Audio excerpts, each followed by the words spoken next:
Olá, queridos, tudo bem com vocês? Nós vamos aqui voltar para os nossos vídeos em Romanos, tá bom? E eu convido você a ler Romanos capítulo 3, versículo 1 e 2 apenas. O texto diz assim: qual é então a vantagem do judeu? Ou qual a utilidade da circuncisão? Muita, sobre todos os aspectos, principalmente porque aos judeus foram confiados os oráculos de Deus. Nós trabalhamos esse texto já, nós fizemos aqui uma abordagem inicial, trazendo um pouco de contexto, um pouco de panorâmica a respeito do capítulo todo. Depois nós trabalhamos um pouco sobre essa que Paulo diz que é a principal vantagem do ser judeu, tá? Que é exatamente o fato de que aos judeus Deus confiou os seus oráculos. Hoje eu quero falar a respeito desses oráculos. É uma palavra que quem gosta de filme assim épico talvez esteja acostumado, né? Em alguns filmes antigos a gente vê essa expressão sendo usada, né? Os oráculos. Nós vamos consultar os oráculos. Mas em se tratando de Bíblia, querido, o que seria isso na verdade? O que são esses oráculos, tá? Antes de responder essa questão, eu queria colocar diante de vocês o que eu julgo ser interessante. Essa palavra oráculos, ela só aparece no Novo Testamento 4 vezes, contando com essa aqui de Romanos. Eu queria dar uma olhadinha rapidinho para você ter uma noção de como o texto bíblico, de como os autores bíblicos lidavam com essa palavra, tá, na sua época. Então, a primeira referência que eu tenho aqui a respeito de oráculos é em Atos, capítulo 7, versículo 38. Lá está escrito assim, olha, este é o que esteve entre a congregação no deserto com o anjo que lhe falava no Monte Sinai e com os nossos pais, o qual recebeu as palavras de vidas para nos dar. Eu estou lendo aqui numa versão bem tradicional, tá bom? Observe que palavras de vidas aqui é a mesma palavra grega para oráculos de Deus, tá? E aqui, nesse contexto aqui, é uma referência à lei mosaica. A próxima referência é em Romanos 3, que a gente vai guardar para o último, tá bom? Depois nós encontramos essa palavra novamente lá em Hebreus, no capítulo 5, no versículo 12. Ali, Paulo fala, o autor de Hebreus, na minha cabeça é Paulo, né? O autor de Hebreus fala sobre os princípios elementares dos oráculos de Deus, né?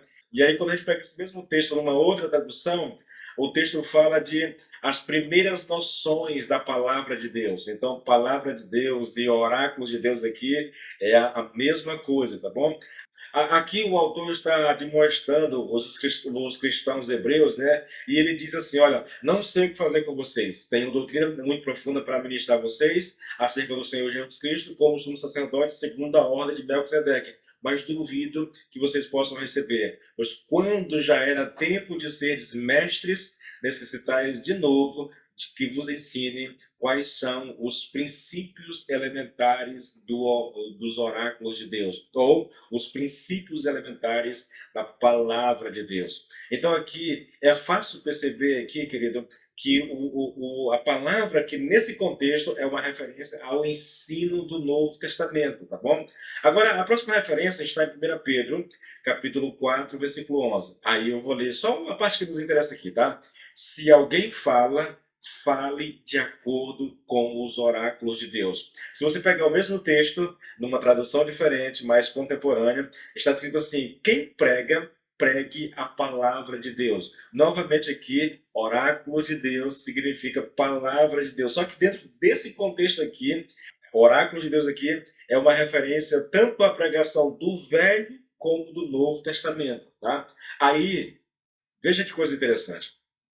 A palavra oráculos, você vai me desculpar a voz se eu ainda estou rouco ainda de ontem, mas a palavra oráculos de Deus aqui, essa expressão, ela significa um pronunciamento divino, uma revelação divina. E nas palavras de Lloyd Jones, né, ele diz aqui, e a gente sabe disso, que naquela época, naquele contexto histórico, né, das antigas civilizações, havia homens famosos que pelo conhecimento que tinha, pelo saber que tinham, né? E eles eram chamados de oráculos. Eles diziam oráculos ou declarações oraculares, né?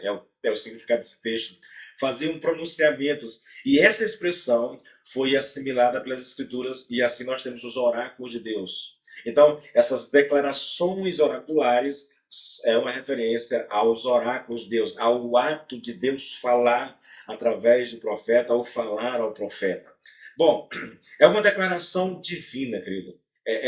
Deus revela a verdade por meio de palavras, né? Por meio de palavras. Bom, olha só, eu já disse que em Atos os oráculos de Deus era uma referência à lei mosaica, em Hebreus era uma referência ao ensino do Novo Testamento, em 1 Pedro é uma referência ao Velho e Novo Testamento, e aqui em Romanos é uma referência à totalidade do Velho Testamento. Então, nós temos aqui praticamente 4 usos dessa palavra, né?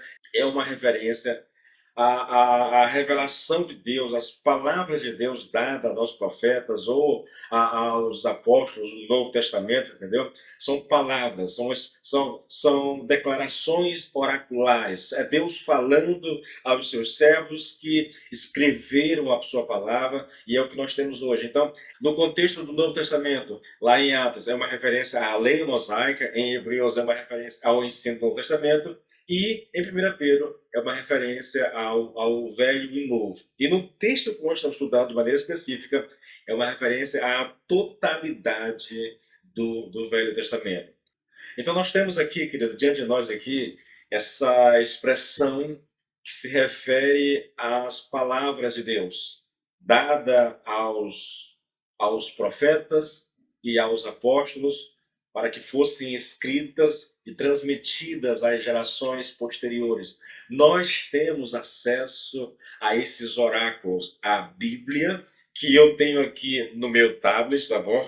No meu tablet, a Bíblia são os oráculos de Deus, são pronunciamentos de Deus, são palavras de Deus dada a homens de Deus que escreveram isso num livro, e chegou a nós aqui. É o conhecimento que nós temos de Deus. Eu diria a vocês que é o conhecimento mais seguro que o ser humano pode ter acesso na vida, é exatamente a palavra de Deus, porque são palavras de Deus. É Deus falando à humanidade, é Deus se revelando à humanidade, é Deus revelando a sua vontade, revelando o seu caráter, revelando o seu desejo, revelando aquilo que lhe agrada e aquilo que lhe desagrada, revelando o seu plano de salvação para a humanidade, revelando o seu coração ao ser humano. Isso são os oráculos de Deus, tá? Nós temos acesso a isso, querido, e nós deveríamos valorizar isso com unhas e dentes, porque é um conhecimento precioso demais que pode salvar o ser humano, tá?